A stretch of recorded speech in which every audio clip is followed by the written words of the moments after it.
Buenos días. Continuando con las clases de fisiopatología general, hoy hablaremos acerca de la respuesta inmune, innata y adaptativa. Los logros del aprendizaje del día de hoy serán conocer los elementos que componen el sistema inmune, describir las principales características de la inmunidad innata y adaptativa, e identificar el rol de los mediadores moleculares más importantes en el proceso inflamatorio. Para comenzar, definiremos al sistema inmune. Este sistema es el encargado de la protección contra agentes patógenos o lesivos. Incluye todas las estructuras que participan en el proceso inmunológico. Esto incluye barreras físicas, células y proteínas.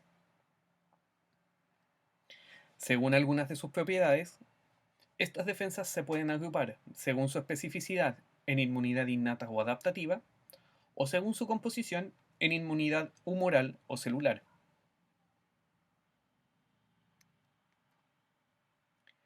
La inmunidad innata es la primera línea de defensa ante microbios y es clave en el inicio de la respuesta inflamatoria.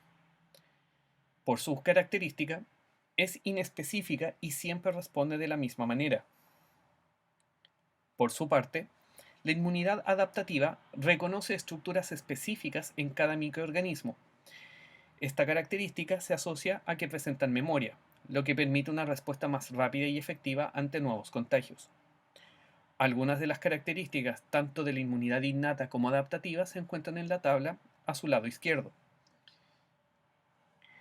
Dentro de sus componentes, incluyen algunos elementos que iremos viendo en el curso de esta clase. Dentro de la inmunidad innata hay diversas estructuras y mecanismos asociados a la inmunidad inespecífica. Dentro de estos elementos encontramos la piel y los distintos epitelios mucosos. Estos elementos, por un lado, ofrecen una barrera física que evita el ingreso de los agentes patógenos. En el caso de los epitelios mucosos, estos producen además distintas secreciones que evitan que ingresen patógenos a nuestro organismo. Algunas de esas secreciones incluyen el pH ácido del estómago, el moco presente en las vías respiratorias y el pH ácido presente en la orina y la producción de ácido láctico a nivel vaginal. De esta manera se evita el ingreso de patógenos por estas vías. Sin embargo, en el caso de que pudiesen atravesar estas barreras físicas, existen algunos elementos internos que evitan la incorporación de estos patógenos a nuestro organismo.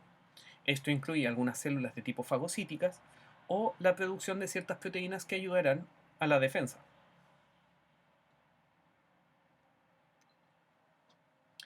Dentro de las células del sistema inmune encontramos diversos tipos de leucocitos. Los leucocitos, también llamados glóbulos blancos, comprenden una amplia variedad de células con distintas funciones para el sistema inmune. Los fagocitos son células capaces de fagocitar y destruir microbios.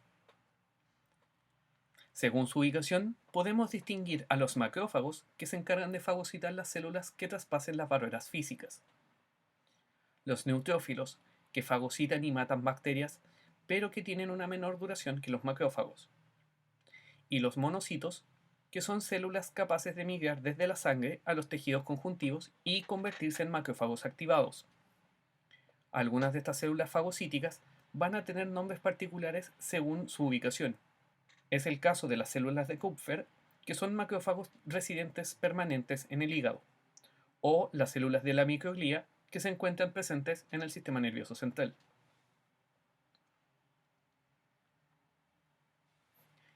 En general, las células fagocíticas también se les denomina células presentadoras de antígenos o APC. Esta característica se asocia a que una vez fagocitado el patógeno, estos elementos son procesados para ser presentados a los linfocitos. Este evento es clave para iniciar la inmunidad adaptativa. Según su ubicación, estas células presentadoras pueden denominarse células dendríticas, cuya característica es que son células móviles ramificadas, que se encuentran en epidermis y mucosas. También existen las células reticulares, que son células que se encuentran estacionarias en tejido conjuntivo en órganos linfáticos. Un ejemplo de ello es la imagen que ustedes observan a continuación. Esta estructura es parte del timo, un órgano linfoide importante en el reconocimiento de algunos patógenos y que favorece la activación de los linfocitos T. Además de los fagocitos, dentro de los leucocitos encontramos eosinófilos, que son células que eliminan parásitos y responden ante alérgenos. Los basófilos, que son células que secretan sustancias que ayudan a la movilidad de otros leucocitos. Los mastocitos son células similares a los basófilos, pero que se encuentran presentes en tejido conjuntivo. Una característica común que tienen los basófilos y los eosinófilos es contar con distintas vesículas que liberan diversas sustancias. Dichas sustancias permiten generar una serie de cambios a nivel vascular y a nivel tisular que favorece la respuesta inmunitaria. Un ejemplo de eso es la histamina, almacenada principalmente en mastocitos y basófilos. Esta sustancia permite aumentar la permeabilidad de los vasos sanguíneos y estimula la contracción de la célula muscular lisa. En ese sentido, los mastocitos juegan un rol clave en el desarrollo de las alergias debido a la liberación masiva de histamina frente a una sustancia alérgena. Otras sustancias tales como las prostaglandinas o las citoquinas serán comentadas en una diapositiva posterior. Otro elemento celular importante en la inmunidad innata son los leucocitos denominados linfocitos NK. Estos linfocitos son los encargados de eliminar células propias infectadas o dañadas. Para ello, los linfocitos son capaces de reconocer la presencia de antígenos en células sanas, lo que permite inhibir su acción. Cuando se pierde este antígeno o se expresan otros por efectos de un tumor o la infección, los linfocitos NK se activan y esto permite destruir a las células. El antígeno presente en una célula normal es denominado complejo principal de histocompatibilidad, sus siglas CPH en castellano o MHC en inglés. La presencia de este complejo CPH o MHC es fundamental para el reconocimiento de nuestros órganos y diferenciarlos de aquellos elementos extraños, y juega un rol importante en el rechazo de los órganos trasplantados. Asimismo, algunas células tumorales escapan al control del sistema inmunológico, produciendo señales que evitan la activación de los linfocitos NK. Dentro de las proteínas importantes en la inmunidad innata, encontramos el sistema del complemento. Estas proteínas están presentes en el plasma y promueven la destrucción de microbios. Para ello, se activan de tres formas diferentes.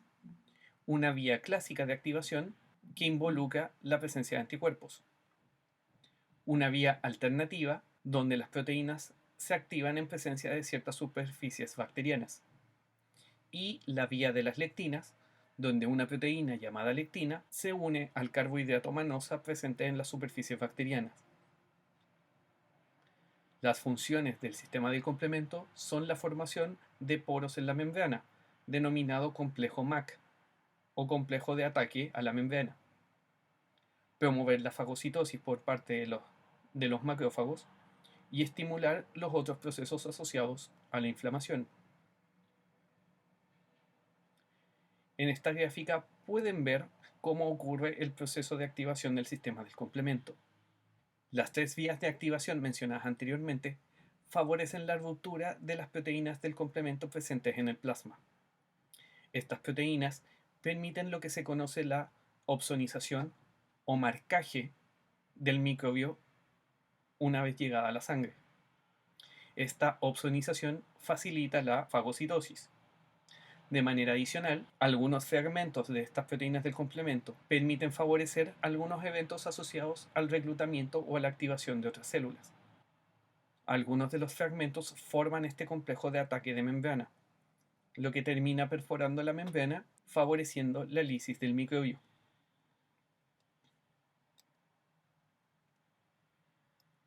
Otras proteínas importantes involucradas es lo que se conoce como el sistema de las cininas o quininas. Este sistema deriva de la activación de las proteínas asociadas al proceso de coagulación.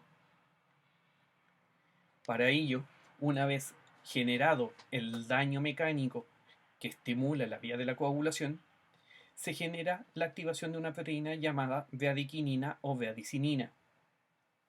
Esta proteína permite el aumento de la permeabilidad vascular, lo que fomenta el reclutamiento de células del sistema inmune. En forma adicional, la plasmina, un elemento clave en la formación del coágulo, también favorece la activación de las proteínas del complemento, lo que estimula aún más la respuesta inmunológica. En el caso de la inmunidad adaptativa, las células que forman parte de este sistema son denominados linfocitos. De estos existen dos clases: los linfocitos B, que comprenden del 10 al 20% de la población de linfocitos, se encargan de la producción de anticuerpos. Los linfocitos T son un grupo mayoritario que comprenden entre el 60 y 70% de la población de linfocitos. Este grupo se subdivide en tres categorías. Los linfocitos T cooperadores fomentan la activación de macrófagos para que estos fagociten y asimismo permiten la activación de otros linfocitos. Los linfocitos T citotóxicos destruyen directamente a las células infectadas con el patógeno. Finalmente, los linfocitos T reguladores suprimen la actividad de otros linfocitos una vez que concluye la respuesta inflamatoria. Dentro de los elementos de la inmunidad adaptativa también encontramos los anticuerpos. Estas estructuras se forman por proteínas y son producidas por linfocitos B después de la exposición a patógenos. Estructuralmente hablando, están formadas por dos cadenas proteicas pesadas, señaladas con color verde, y dos cadenas ligeras, señaladas con la flecha roja. Estas estructuras están unidas entre sí mediante enlaces covalentes. Cada anticuerpo presenta dos dominios variables, señalados por esos círculos rojos. Esta estructura variable es la que se adapta para poder reconocer a los diferentes patógenos. Existe además un dominio constante, formado por la base de las cadenas pesadas. Esta estructura permite ser reconocida por las distintas células fagocitarias. Existen 5 clases de anticuerpos, los cuales también se denominan inmunoglobulinas. La inmunoglobulina A se encuentra presente en el plasma sanguíneo y también en las secreciones pulmonares, lágrimas y leche materna, entre otras. La inmunoglobulina D es un monómero que se encuentra de manera transmembrana en los linfocitos B. La inmunoglobulina E también es una proteína transmembrana, pero que se encuentra en los basófilos y mastocitos. La inmunoglobulina G constituye casi el 80% de los anticuerpos presentes en la circulación sanguínea y es el anticuerpo que se genera de manera principal una vez generado el contacto con el patógeno. Finalmente, la inmunoglobulina M constituye casi el 10% de los anticuerpos y es el anticuerpo predominante cuando existe una respuesta inmunitaria primaria. La evaluación de la presencia de inmunoglobulinas G y M en la sangre permite determinar si existe la presencia de algún patógeno para el cual estemos generando una respuesta inmunitaria. Las actuales pruebas rápidas para detectar la presencia del coronavirus o SARS-CoV-2 se fundamentan en la evaluación rápida de estos dos anticuerpos. Dentro de los efectos que generan los anticuerpos, estos son capaces de unirse directamente a microbios y toxinas para su neutralización. Adicionalmente, tienen la capacidad de opsonizar o marcar los distintos microbios para ser fagocitados. La presencia de anticuerpos sobre una estructura permite estimular la citotoxicidad mediada por linfocitos de tipo NK o linfocitos T citotóxicos. La presencia de anticuerpos puede favorecer la activación de las proteínas del complemento, y eso estimula los fenómenos que mencionamos anteriormente. Esto es, la fagocitosis y opsonización mediada por las proteínas del complemento, la activación de la respuesta inflamatoria y la lisis directa de los microbios mediante la formación del complejo MAC.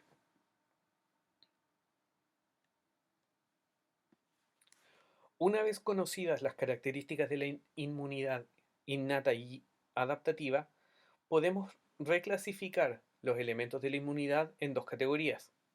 La inmunidad humoral corresponde a todos los elementos proteicos con funciones defensivas. En este grupo encontramos a los anticuerpos, las proteínas del complemento y otras estructuras como las enzimas líticas capaces de romper estructuras celulares. En la inmunidad celular corresponde a todos los elementos. En la inmunidad celular encontramos principalmente a los linfocitos T con capacidad de destruir al agente patógeno.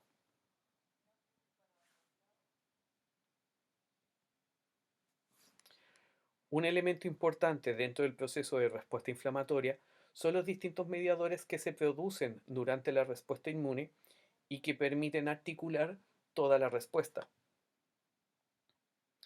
Estos elementos corresponden a diversas sustancias producidas durante la respuesta y que permiten coordinar el proceso inflamatorio.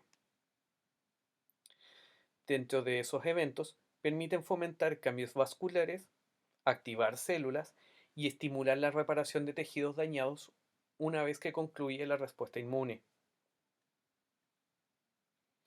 Dentro de esos elementos encontramos sustancias denominadas prostaglandinas, histamina, serotonina, algunas citoquinas, entre otras sustancias.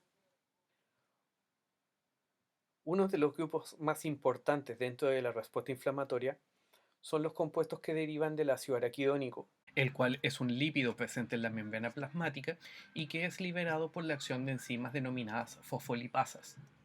Una vez que se libera el ácido araquidónico, existen diversas enzimas que fomentan sus transformaciones. Dentro de las sustancias que pueden producir están las prostaglandinas, los leucotrienos y los tromboxanos. Todas estas sustancias tienen distintos roles tanto proinflamatorios como antiinflamatorios, según sea el caso. Una enzima clave en la formación de los derivados del ácido araquidónico es la enzima ciclooxigenasa o COX. Esta enzima puede ser farmacológicamente inhibida mediante fármacos denominados antiinflamatorios no esteroidales o AINES. Ejemplos de estos fármacos son el ácido acetilsalicílico o aspirina, el ketoprofeno, el ibuprofeno, entre otros. Dentro de los efectos que producen los derivados del ácido araquidónico se encuentran la vasodilatación, la modulación de la agregación plaquetaria y en algunos casos el fomento de la fiebre. Dentro de las sustancias más importantes en el proceso inflamatorio son las sustancias denominadas citoquinas. Son los principales mediadores proteicos de la respuesta celular frente a los patógenos. Pueden tener efectos auto, para y endocrinos, y pueden servir tanto como pro y antiinflamatorios. Algunas de estas citoquinas se nombran por su origen celular o su función, llamándose monocinas cuando se originan en monocitos, interleuquinas o interleucinas debido a que actúan sobre distintos leucocitos y quimioquinas debido a su capacidad para atraer leucocitos. Las citoquinas no son exclusivas de un solo tipo de inmunidad y participan tanto en los procesos ligados a la inmunidad innata como adaptativa. Las citoquinas pueden liberarse por diferentes células y a la vez fomentar la producción y liberación de otras citoquinas. Una característica importante es que una misma citoquina puede actuar sobre distintos tipos celulares. Por lo tanto, se dice que estas sustancias son pleiotrópicas. A nivel local, las citoquinas fomentan la activación de células inmunitarias y tienen la capacidad de promover cambios vasculares importantísimos a la hora de reclutar distintos elementos de la respuesta inmune. En forma adicional, presentan efectos a nivel sistémico, que tienen efectos tanto protectores como patológicos. Ejemplos de estos efectos son el desarrollo de la fiebre, mediados por las citoquinas TNF o factor de necrosis tumoral y las interleuquinas 1 y 6. A nivel hepático, estas citoquinas pueden estimular la producción de las denominadas proteínas de fase aguda. Estas proteínas tienen distintas funciones asociadas a la respuesta inflamatoria. Algunas de ellas tienen que ver con el proceso de coagulación o la producción de proteínas capaces de actuar sobre distintos virus o bacterias. A nivel de médula ósea, las citoquinas son capaces de estimular la producción de leucocitos, que permite reemplazar los leucocitos que ya se utilizaron o fortalecer la respuesta inmune frente a una infección. A nivel patológico, un aumento exagerado en los niveles de el TNF es capaz de reducir el gasto cardíaco, fomentar la generación de trombos o modificar el metabolismo energético, fomentando la resistencia a la insulina. En esta tabla podemos observar un pequeño resumen de las citoquinas más importantes que participan en el proceso de inflamación aguda, tales como el TNF-alfa, la interleuquina 1 y 6, o las citoquinas relacionadas con la inflamación crónica, conceptos que discutiremos con más detalle en la próxima clase. En resumen, el sistema inmune se divide en innato, que corresponde a las barreras físicas y estructuras inespecíficas, y adaptativo, que comprende células y proteínas específicas para cada patógeno. Dentro de la inmunidad innata, hay células que fagocitan y que liberan sustancias que estimulan distintos eventos de la respuesta inflamatoria. En la inmunidad adaptativa, se producen linfocitos de memoria y anticuerpos capaces de aumentar la eficiencia del proceso inmunológico. Finalmente, diversas sustancias como las prostaglandinas y las citoquinas median gran parte de los procesos asociados a la respuesta inflamatoria. Nuevamente les incluyo como bibliografía el libro de Robin Psicotran, Patología Estructural y Funcional. A partir de ahí pueden leer el capítulo asociado a inflamación aguda y crónica. Si queda alguna duda o algún concepto que deseen aclarar, pueden escribirme un correo electrónico o plantear sus preguntas en algún foro de consultas en el campus virtual. Les deseo una buena semana. Hasta pronto.